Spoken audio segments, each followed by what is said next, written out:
Thanks so much for joining us on the Sierra Bible Church Sermon of the Week. We hope you enjoy this message by Pastor Nate Levering. Esther in this story, and has been demonstrated in the lives of so many in this room. We will take steps of faith. Faith, not sort of blind, if you will, but built around, as we'll see, two things. One, the providence, the hidden goodness that God's hand is in our story, and the answer to the question, who am I really, our identity. So we're going to jump into the story, and we're going to be brought to this sort of crisis moment that Esther needs to take as we reflect on our own lives with the reality that God's providence only takes us so far. And it is at times ours to act. And as we pick up the story in chapter 4, it's just a good reminder to think that up until this point, Mordecai a bit last week, but Esther for sure as the queen, they've hidden a huge part of their own identity, who they are as God's people, who they are as Jews. Now, the top is going to come off of that, and that in many ways shapes how and whether or not they take this next step to do the right thing that's right in front of them. So here's Esther chapter 4, verses 1 through 3. When Mordecai learned of all that had been done, as we read, it is a decree that in about 11 months, the king has signed off that all Jews would be destroyed. So when Mordecai hears that the king has signed this into law, the law of the Medes and the Persians, which means it cannot be undone, and that'll be kind of the context of the next couple of weeks, he tears his clothes, puts on sackcloth and ashes, and went out into the city wailing loudly and bitterly. So he is like all in now. Hidden Mordecai is all in with this news. Verse 2, but he went only as far as the king's gate because no one clothed in sackcloth was allowed to enter it. In every province to which the edict, this order of the king came, there was great mourning amongst the Jews with fasting, weeping, and wailing. That little phrase is repeated a number of times in the Old Testament. Many lay in sackcloth and ashes. This idea of ripping your clothes, this idea of putting on sackcloth and covering yourself in ashes was kind of not a natural way, but it was a chosen way that they would express on the outside what was happening on the inside. A little bit of kind of language we talk about when we think about baptism, that this is a physical demonstration of what's happening in us. And sackcloth really is a lot like, I thought about just having a couple volunteers, just like, hey, would you take a piece of sackcloth this morning? Just demonstrate what these guys were trying to do. And basically they would wear this around, which would cause them to be what? Itchy, irritated, kind of just uncomfortable. They'd cover themselves in ashes. The picture was, if you saw someone like that, that is a hurting individual. That is a person that isn't just demonstrating a sort of brokenness on the outside. This is a person that is feeling this on the inside. Now, we're told here that there's this little 3-word phrase that they were fasting, weeping, and wailing. One of the fun things about studying God's word is it ties so many different stories together, and we get to see God's hand in that. And this is one of those kind of interesting Bible study kinds of places. A few hundred years earlier, the nation of Israel is also at this sort of crisis point of, are we going to continue to worship pagan gods, or are we going to turn back to the one true God? And it's in this point that the word of the Lord comes to the prophet Joel. And listen to what he says in Joel chapter 2. This is God speaking. He says, even now declares the Lord, return to me with all your heart. With what? Fasting, weeping, and mourning. These 3 words cause us to think that there's a lot more happening here than just sort of this expressive brokenness, because of where this language is. What does he say? He says, return to me with all your heart, not just your outside appearance. And then what does he say? Rend your heart. That's one of those Braveheart phrases, right? And I can't do this well, but I try anyway. Rend your heart You know, I mean, that's what they're saying. He says, break your heart open, not just your garments. Let this penetrate. Return to the Lord your God, for he is, and this is where it gets beautiful, he is gracious and compassionate. This is what's true about God. He's slow to anger. He's abounding in love, and he relents from sending his calamity. And then this question is going to be tied to the question later on in our text. And the question is, what is it? Okay, we're going to say this together. 1, 2, 3. Who knows, right? This is the question of this morning. I hope that in part is we would think about two things. One is that oftentimes in life we have a right step that's right in front of us. And who knows? Who knows what's after that right step? Who's seen around that corner? Who's seen over that crisis? Who knows? And so we wonder with Joel, who knows? He says he may, no promise, but he may turn and relent and leave behind a blessing. If you're wondering what happens to the nation in Joel, read the rest of the story. It finishes with here's God's blessing, and it's a beautiful picture of them turning and stepping into the wonder of who knows. Esther's story continues, verse 4 and 5. When Esther's eunuchs and female attendants, this is kind of a fascinating part of the story, I think. Esther's eunuchs and female attendants came, told her about Mordecai. She was in great distress. So they come to her and they're like, hey, like your cousin Mordecai, who raised you, who serves the king, is a complete wreck. Like the wheels have come off, weeping, mourning, fasting, like something's wrong with him. To which Esther kind of responds with like, huh? Really? What am I missing?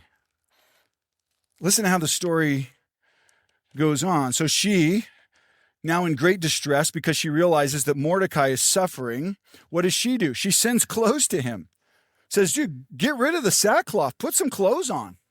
Settle down, Mordecai. But he would not accept them. Then Esther summoned Hathach. Now, if you need a visual for Hathach, picture him with running shoes on and an iPad in his hands, okay? Because there's going to be some communication between Mordecai and Esther, and they can't text each other. And so they've got Hathach, okay? So we're going to watch news go back and forth, back and forth. That's how this story is going to play out. So he's running back and forth with the news. Then Esther summoned Hathach, one of the king's eunuchs assigned to attend her. He ordered him to find out what is wrong with Mordecai and why he's acting this way in so many ways. She has buried her head and in many ways her heart in the kind of proverbial sand of the queen of Persia. She's kind of lost the script. She's kind of decided, I know there's a lot of hard stuff and maybe I could actually be a part of that, but I got enough to deal with. And she kind of moves on and decides, I'm not really going to identify with or even check in on Mordecai for some time. I'm going to live this other direction. I don't know if you've ever been in a place like that where you think, there's actually two worlds. We were deep in the heart of Tanzania when COVID really broke out in America. And I remember being on the phone with Kathy, life is happening in Kigoma.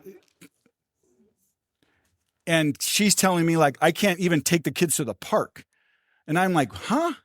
How did I lose the script? And then she assured me, hey, it's only going to happen for 2 weeks, so it'll be fine when you get back. Sometimes we lose the script. This is one of those moments for Esther.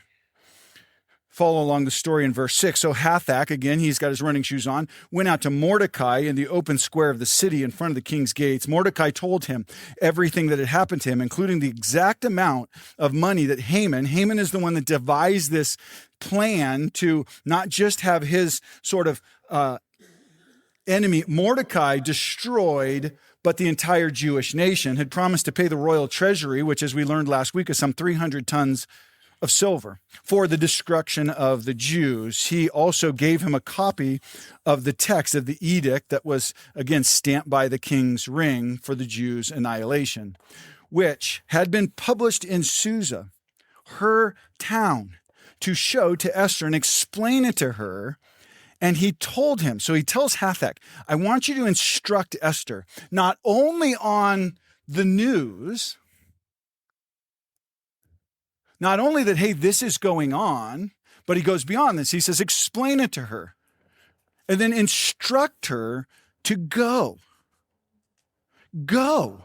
She has a next right thing right in front of her. Instruct her to go to the king's presence, beg for mercy, and plead with him for who? Who?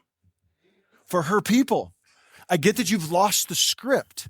I get that your identity's gotten swirled up a bit in this whole Queen of Persia thing.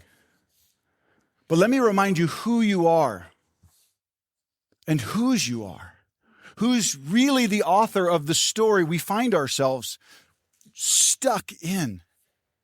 And one of the things we've seen in this story is that sort of first filling in your outline, and we've just seen this all over the place, that while sometimes we miss it, and sometimes we need other people to come alongside and stir it up in us, that you are positioned by God's providence for his purposes. God is at work. Sometimes there's a next right step right in front of us. And again, we get to see this so many times. I was thinking about a story to illustrate this, and there were like hundreds that came up. And one of the most fun is kind of a small one. And it's I was just told the story they helped us serve communion first. Tim and Kathy actually. If you know Tim, I'm going to elaborate on the story because I'm assuming he's not here this time. So, but we are recording it, so it is what it is. But Tim's a great guy, right? And he signed up, like I should serve because God says I should serve. So he signed up to be a part of our food pantry team about 15 or 20 years ago. And they have basically anchored our food pantry on Thursdays for that 20 years. And Tim, prior to doing that, was in a career in law enforcement where he looked for people like he's feeding in many ways and tried to figure out how to arrest them and make sure they paid the justice that was due their choices. And what's so interesting about 5 or 6 years into Tim's new career in the food pantry, he said, Nate, it's bizarre. I feel like God brought me in so many ways through all of that stuff and had this next place for me. It was like his hands were guiding me because the very people I used to try to lock up, I'm now just trying to figure out, how do I get them food? How do I love them in the name of Jesus? And it's like his whole life had kind of, in his whole spiritual life, had just taken this next step as he watched God's hands prepare him for this particular purpose. And it's so fun for him to just have that joy and to love in that way. And it's true in so many ways in our stories when we see it. Esther 4:9, let's continue on with the story. Hathach runs back and reports to Esther what Mordecai had said. So Mordecai had said what? It's time to go into the king, beg for mercy. Now, I think this is a little bit kind of snarky even maybe, but I could be reading that in. Then she instructed him to say to Mordecai what Mordecai already knows, but it's in these moments where we know the next right thing that's right in front of us. And yet we also know this is right, but this might cost me. This is right, but this is probably, at least in the math I can do, going to hurt. And so she responds with these words. She says, all the king's officials and peoples of the royal palace know that I can't do that, Mordecai, for any man or woman who approaches the king in the inner court without being summoned, which I have not, Mordecai. The king but has one law, that person be put to death, unless the king extends the gold scepter to them and spares their lives. But 30 days have passed since I was called to go into the king. So, in other words, I have not been called. This next step will most likely cost me my life. This could cost me everything. In other words, you hear her saying is like, Mordecai, just a second.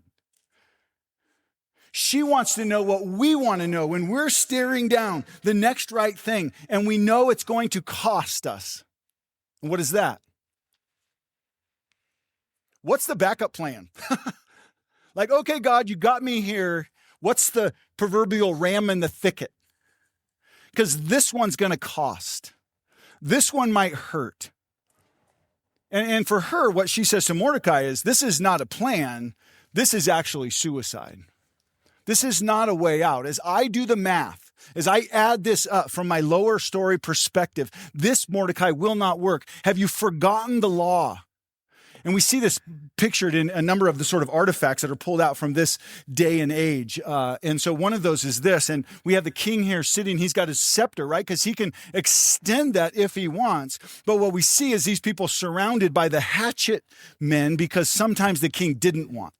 And so she's not exaggerating this. And it's very real when we think this in our own mind, that this is going to cost us, not often like this, but anytime we step in to do the right thing, it will oftentimes come with a cost. We see this story woven throughout all of our stories as we consider taking steps of bold faith.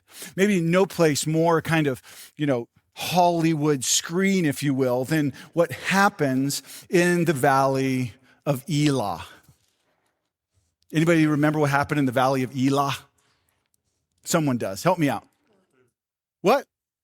David and Goliath. So now we're there, right? We're at David and Goliath. Young David goes out. He's going to bring some cheese to his brothers because they're in this sort of battle that's not yet happening. On one side of the Valley of Elah, we have the Philistines. On the other side, we have God's people, the nation of Israel, who have lost the script. David walks out. He says, what's going on? They're like, well, we would conquer these people because God said we could conquer them. But then we saw him, and he's big. And when we do the math, we're not as big. It's a stalemate. Like they come out, they taunt us. And it's like, and there's actually a plan here. It's like mano y mano, right? This is man on man, and we don't have a man that from our perspective in the lower story matches that one. We know the right thing to do, but it looks like the right thing will cost us too much. David is like, well, I'm in. Sign me up, right? And you remember the story? He goes to Saul. Saul's like, I don't know why Saul said this. He's like, sure, go. They put Saul's armor on, right? And it's just he's draping off him because it doesn't fit. And he's like, clank, clank, clank, clank. He's got this like dragging this huge sword that he's going to go fight Goliath with. And he says, get rid of this stuff. And then he says to Goliath what he means to communicate even to us. And he says to Goliath, when Goliath taunts him and makes fun of him, and he says, hey, okay, it's on. I'm going to cut your head, and we are going to get done with this whole God's providence thing. And David stands onto the Valley of Elah, and he says this. He says, I come out here, not with swords, not with big shields, but in a name. In a name. I come in the name of the Lord, what? Almighty. And what David is saying is, hey, from the place of the lower story, I see you're a big guy. But I come at you. I enter this battle. I decide to take the step and do the next right thing that is right in front of me in the name of the one that is actually writing history. And we know the rest of the story. If you don't know the rest of the story, David slings a rock, hits him in the head. Head comes off. It gets even better. You got to read it. If you're raising a young son, I think this is a great passage to memorize, okay? When David comes at him and he's just like, I can face temptation because God is God. So have your kids memorize that. It's an amazing little place. Good stuff. Okay, we're back in our story. Because what we see in this is that beyond the sort of momentary crisis of the next step, there's an inside crisis happening in Esther. And it happens in us in the same place. It's what we're talking about when we talk about identity. And so for Esther, her crisis is that the providence of God can only get Esther so far. Mordecai says, hey, God's providence got you to this place. Take the next step. Go in, trust, have faith. God is good. He's writing the big story. I understand you can't quite do the math. Go. But the question, the crisis is actually in her heart, because her heart and her mind will drive her feet. Will she act as a child of the true king or as queen in the court of the temporary king? How big is Goliath? Will her life be dictated by the human events in the lower story?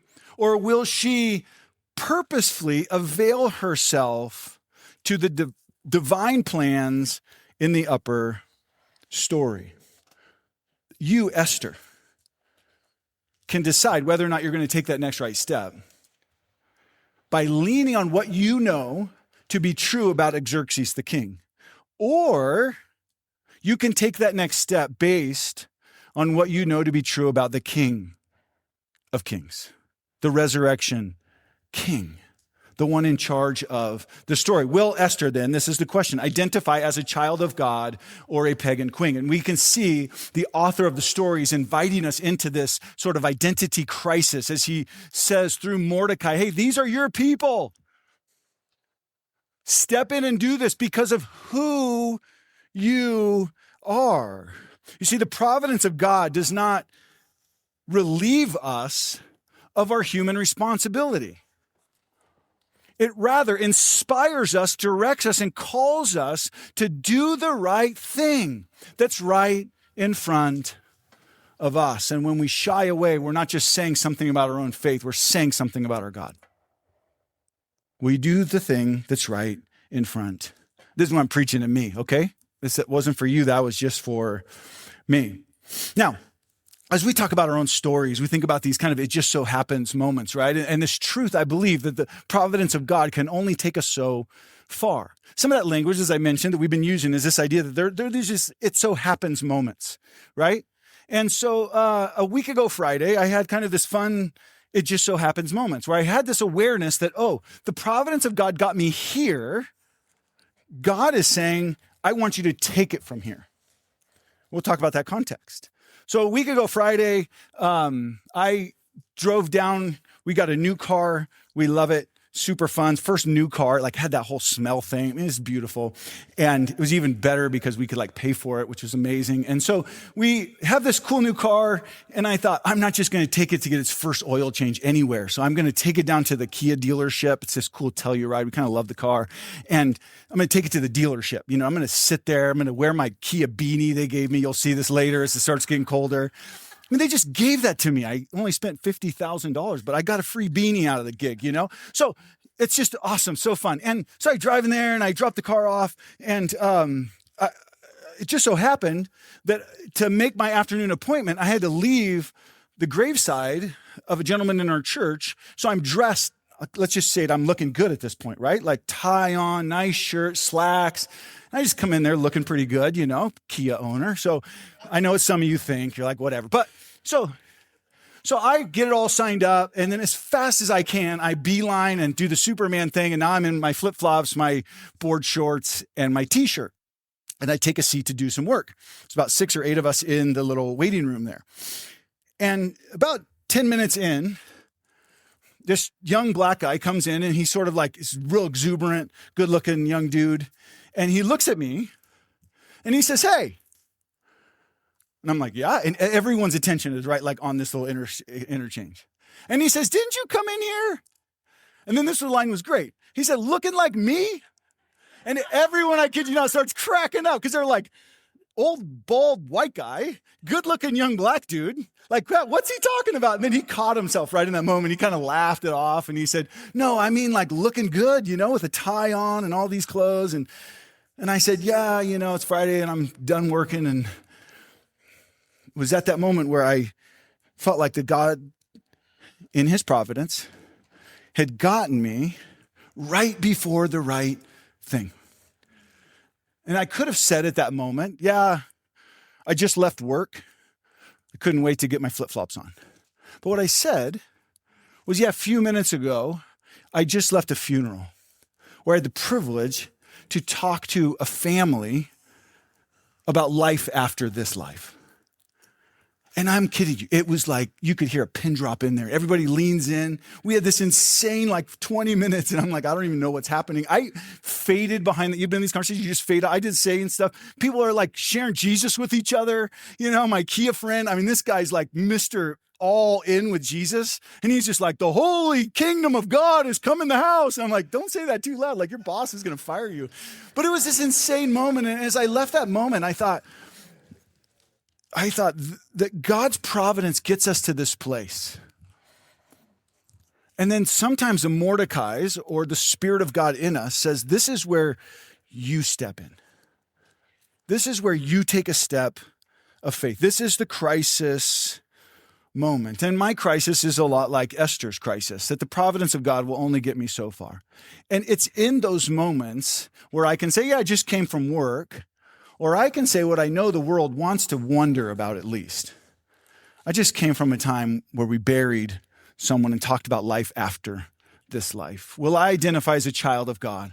Or my normal response, a pagan knucklehead controlled by passion, power, insecurity, popular opinion, the devil's influence, my own pet peeves, a lack of sleep, and my intuition about how the future will go. Whose math will I act upon? Well, Mordecai, of course, he sees God's hand, that God has done this, as God has brought her to this point, and he prods and says, will you do your part? I love what C.S. Lewis says. These are some of the last words that C.S. Lewis penned. And he was talking about the providence of God, what we've been thinking about. He says this, it's in our participation. This is sort of a deep comment, I think, in a lot of different ways. It's in our participation with divine providence that one can say, God did it and I did it, and both be true of the same act. In chapter 4, verse 12, we dive back into the story. When Esther's words, in other words, her bailout, this is not a good idea, what's plan B? When they were recorded to Mordecai, he sent back the answer. He ups the ante. Do not think that because you are in the king's house, you alone of all the Jews will escape. For if you remain silent at this time, relief and deliverance for the Jews will arise from another place. This is how good God is. But you and your family will perish. And then he asks our question. This is our question. This is the Joel question. And the question is what? Help me out a little louder. You got it right. The question is what? Okay, wake up the person next to you. The question is, who knows? God got you to this point. You are not smart enough, big enough, brave enough to know what is on the other side of the right thing. And so Mordecai says, who knows, but that you have come to your royal position for what? For such a time as this. And who knows, really? But the right thing that is right in front of you and me is right in front of you and me for such a time as this. And as I was thinking about this, it's really learning to live at the sort of intersection. There goes our worship team. Bless them. It's not time to leave. Some of you are like, sweet, I'm out. They're leaving. It's not yet. We got some great. Learning to live at the intersection,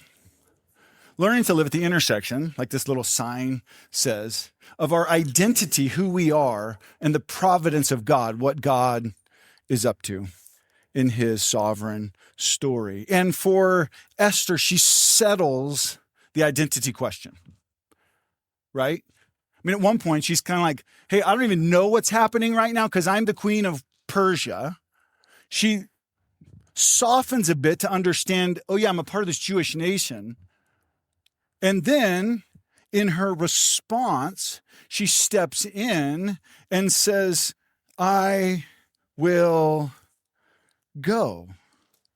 I will go. We'll see that in just a moment. We watch the identity soften and she settles the question. I love this phrase by Karen Jacobs, and she says this. She says, if Esther decides to remain silent, she's at that place, the right thing, and continue to live as a pagan, this is identity language, God will use some other means to fulfill his covenant promises. Deliverance will arise from another place. Yet, God, think about this, God has placed Esther in that era of history, in that city of Persia, and even in the bedroom of the king, so that when the moment comes, he, God, can fulfill the ancient promise through her, Esther. In this scene, the interaction of human responsibility with divine sovereignty is eloquently pictured. Let's look at Esther's bold response. So good. Verse 15. Then Esther sent this reply to Mordecai. Go, gather together all the Jews who are in Susa and fast for me. Do not eat or drink for 3 days, night or day. I and my attendants will fast as you do. We're going to come before the Lord. That's what this language is. When this is done, I will go to the king, even though it is against the law. And if I perish, I perish. But I will not be frozen as the queen of Persia. I will step in and do the right thing that's right in front of me as a child of God. As a child of God. She settles the identity question. What is an identity? We're going to actually do a series on this in the not too far near future, 2026, as we wrestle with identity. Identity really it's our sense of self, who are we, and it's our sense of worth. What brings us value, what causes us to feel important or of value. And so it's those two things. It's kind of this durable self. It answers the question, who really am I? And then what causes me to know or understand my significance or my worth. It's how you see yourself, and it's how you interact in the world. And we have one, and much of the biblical language invites us to understand this identity. Now, the last little fill-in that we're going to get to today is this, and this is just kind of by way of summary. Doing the right thing right in front of me is living at the intersection of God's providence, what he's doing, and my true identity as his son or daughter. And who knows? Who knows what God is up to? Who knows what's on the other side of my obedience? I want to invite our communion servers to come down. And while they're handing out the communion elements, it'll be a little bit distracting. You will be getting, if this is your first time, a little cup with two sides on it. One's a little piece of bread. The other one, go ahead and start passing those out. The other one is a little bit of grape juice, just what it looks like. And these are... and were given to us by Jesus the night before he gave his life for us. And he said this, he took a larger piece of bread and he broke it. And he says, as you gather as my church, I want you to break bread. I want you to take a little piece of bread, put it in your mouth, chew it up, and consider my body that was broken for you. And then he passed a wine chalice around later in the evening, and he said that this wine is meant to remind you of and help you celebrate the truth that my blood was spilt on your behalf. And for all of those throughout all of human history that have ever wondered, who am I?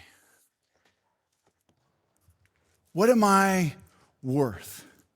Jesus said, as you gather, I want you to hold the bread in one hand and the cup in the other. And I want you to remember that I came for you. I lived the life you couldn't.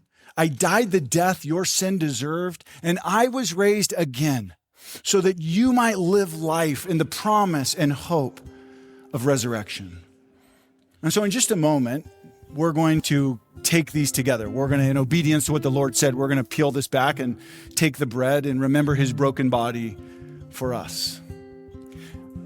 But what I want to do is I want to take a moment while you're holding the elements, and I just want to kind of step into a bit of application from this morning. Because I don't know about you, but I doubt that very many of us in this room are going to ever be brought to a place where the next right thing has sort of a nation on the line. But there are many places in our story where if the only math we do is lower story math, we will freeze or we will run in flight. One of the places I see this, and I've gotten to see it just all over the place because of this cool youth building we just built that gets used in a lot of different ways. But the church was through transition. Giving was at that point way down, and we felt like God was moving our hearts with that place. We had to come before our church family and say, if we're going to build this building and do all of the required parking lot improvements, we've got to figure out how we could raise $2.7 million. But we believe this is God's vision for us. And people in our church just said, okay. Some said, all right, we're way in. Some said, we're in as much as we can. We kind of already give. The giving ask, if you weren't here during that time, was always on top of your regular giving to the church. That helps the ministries, it helps us hire people like Eric and Jason and others. Helps us do mission around the world. On top of that, we asked our people, hey, would you do the math and then listen for God's next right step? And so many of us in that time said, well, I think I could do this, but I think God's asking us for this. But I don't know how to do the math. Because, well, we wish we were more ahead when it comes to our retirement. We've got kids going to college. We're not exactly sure how safe our jobs are, but we feel like God is saying this. And one of the most fun stories, and it happens so often right now, is we're a year out. If things continue and people keep giving to their commitments and a few extras jump on from paying for that entire space, is so many people have said, I didn't know what God was going to do. Who knew what God would do? Who knew that even in that space, we had our math wrong, but we trusted that this was the next right thing. Not many of us will be asked to save a nation, but all of us are going to be hurt. We can respond. We can identify as one that's bitter, as one that's angry, or we can ask a question, who knows what might happen if I choose to forgive? Not many of us will be asked to save a nation, but all of us see needs. And all of us do the math. I don't have the time. I don't have the money. I hope that as we hold these elements, we are simply ask ourselves the question, who knows? Who knows what God has? Last one. Not all of us will probably be asked to save a kingdom, but all of us are going to face some kind of sexual temptation in this world. It might be a clique, might be your boyfriend or your girlfriend coming to you and saying, hey, let's just move in. This will be easier. There's lots of...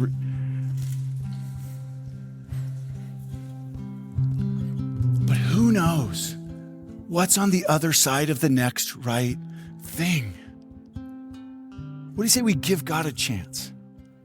What do you say we step into the next right thing, the intersection of God's providence, He brought you here, and your identity? There was one person that struggled, I think, maybe at least more out loud than most in the scriptures. His name was Peter.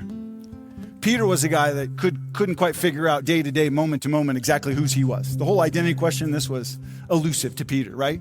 Right before Jesus goes to the cross to have his body broken, to give his blood for us. There's a girl, right, that she asked Peter, one of three, whose are you? And he's like, well, I'm not with that guy.